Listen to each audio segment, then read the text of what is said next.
A ver, este es el primer agente de inteligencia artificial físico y ya les estaré mostrando qué es lo que hace en un video, está muy interesante. Pero lo mejor de todo es que tuve la oportunidad de conocer al director de la empresa que produce estas cosas tan increíbles y muchísimas otras que no sabía que existían. Producen tarjetas, microcontroladores, instrumentos, herramientas y están empezando a integrar en todas estas cosas inteligencia artificial. Tienen soluciones de redes que no dependen del internet ni de la red celular. Entonces, como tuve la oportunidad de hablar con Eric Pan, su CEO, pues al que le den pan que llore, y quería platicar con él. Así que pongan atención, esta clase de entrevistas dejan muchas cosas que aprender y se pone bastante interesante, así que chequenla completa y espero la disfruten.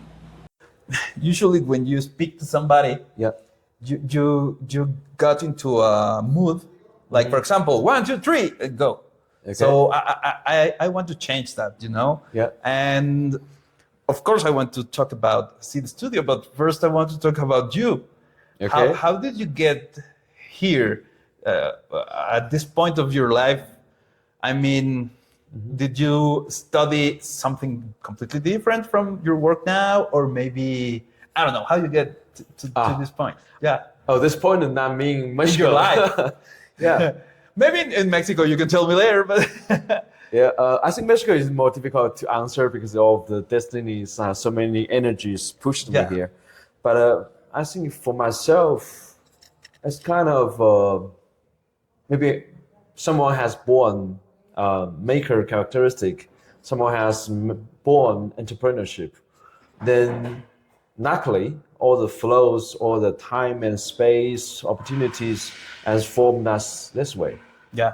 So in my early times, I have a lot of freedom in doing what I want. Yeah. Whenever I finish the examinations, I don't fail the classes. So my parents gave me quite some freedom on that. And after I have touch over computers, and it's unleashing a huge window of all the possibilities on software especially. But I'm more amazed on hardware. Okay. I want to tear open a computer, try to overclock that. I try to make your own joysticks by soldering different cables together. Yeah. So that gives me the first opportunity trying to be a maker or hacker. And my parents encouraged me to fix on the broken appliances. Yeah. Like the laundry machine. Okay. And one was I think 10 years old. Okay. Say, oh, perfect. It gave me an opportunity to. And did you break something and it stopped working? Of course, but the rule is if you want to break it, you have break it up. You have to assemble it. Yeah. Sometimes I fail, but most of the time I can do that. Yeah. So whenever I have the confidence, because you don't want to over confident to disassemble everything to the ground, and you cannot fix it. Yeah. So I think I don't have STEAM education system by that time. Like in China, it's very much about examinations. But this kind of opportunities, like break down things, fix it, the freedom to do things beyond examinations, give me the most important ground to form what I'm doing today. Then computer come in, and to me it's like, wow, I can touch the futures, dun dun dun dun dun. Yeah. And all the possibilities give me a very much huge headache. Okay. And I studied even harder to have more freedom or more support to be able to play with computers or to get it open. Then because I feel software I can learn just by some online resources, but for hardware you need to have a physical space. I cannot do that in my home, and so I choose to study electronic engineering. Okay. And it's the same thing that I try not to fail examinations and go to as least classes as possible. Okay. But then I go to all the contexts I can participate, from robots to electronics to embedded systems to English. So I'm a fighter of contests. Yeah. And I won several national awards. Okay. Yep. But I didn't go to R&D afterwards. I go to manufacturing. Okay. Because I wanted to do something about in Intel.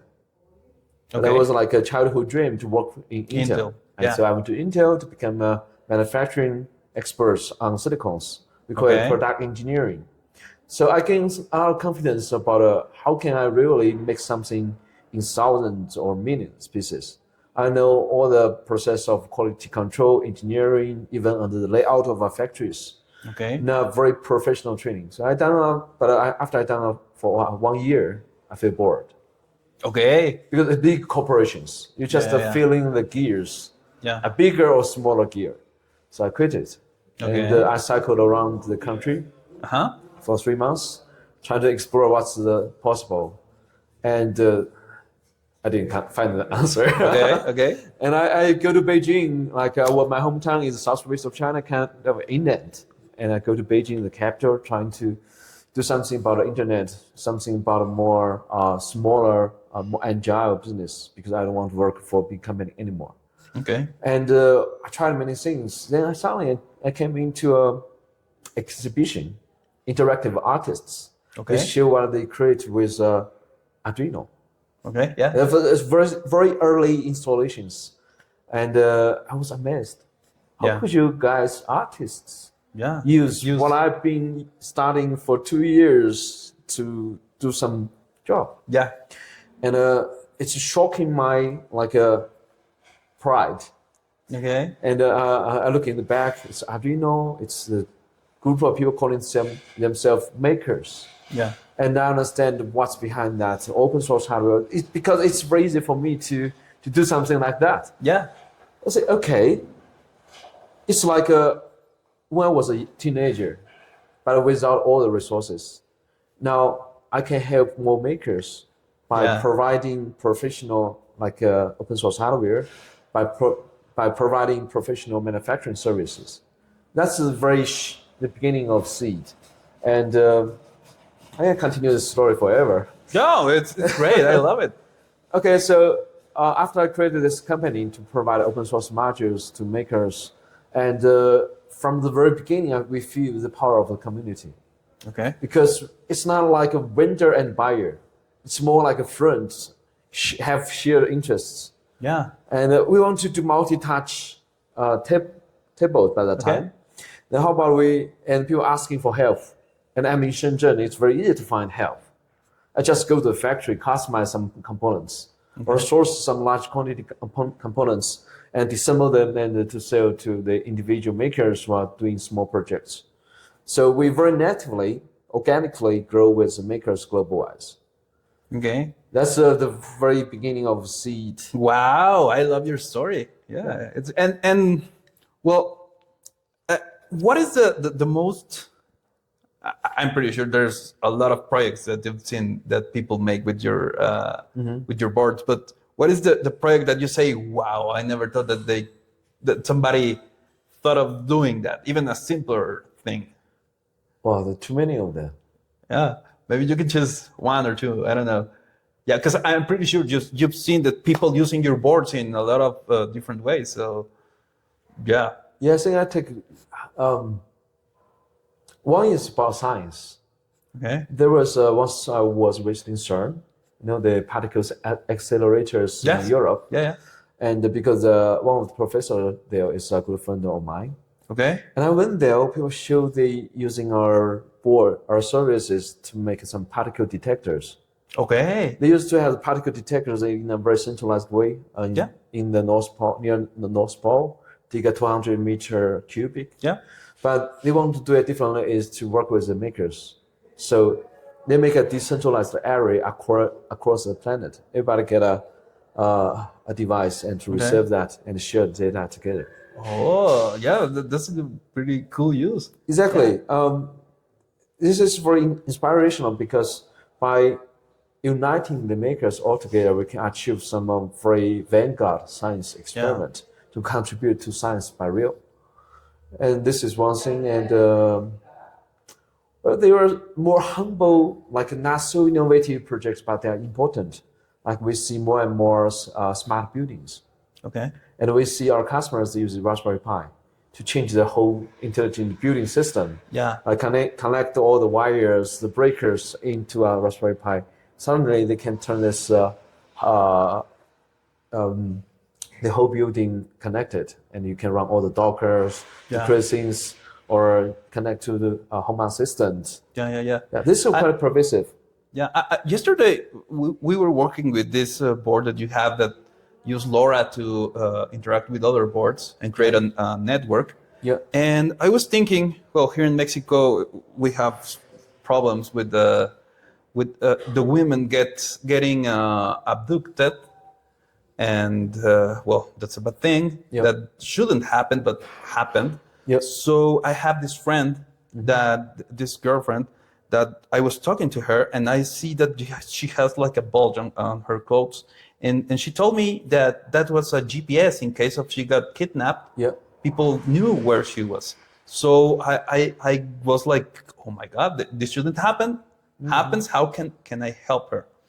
And I was thinking of many solutions, maybe using the implants to make a check-in points or something. But when I see your board doing that, like maybe we can build like here in Mexico, maybe a network of women that use these boards, or maybe a jewelry that has this embedded in them, so they feel safer and they can communicate with each other even with no internet or if they go to far places, you know. Yep. So I don't know. Maybe you have that's the product that I see yesterday.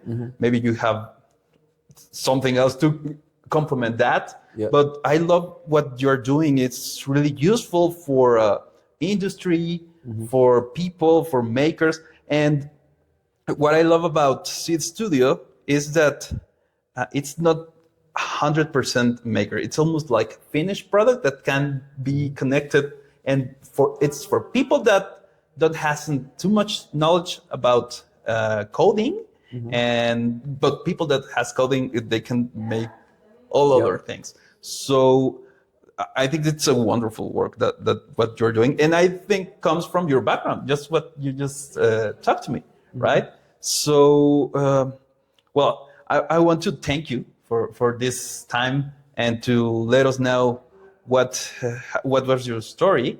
And I always ask the people when I talk to them if they have 3 things to suggest to the people that watches us.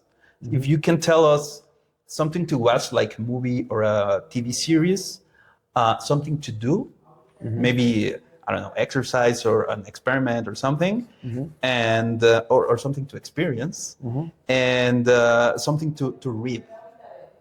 What can you suggest the people that are watching us to?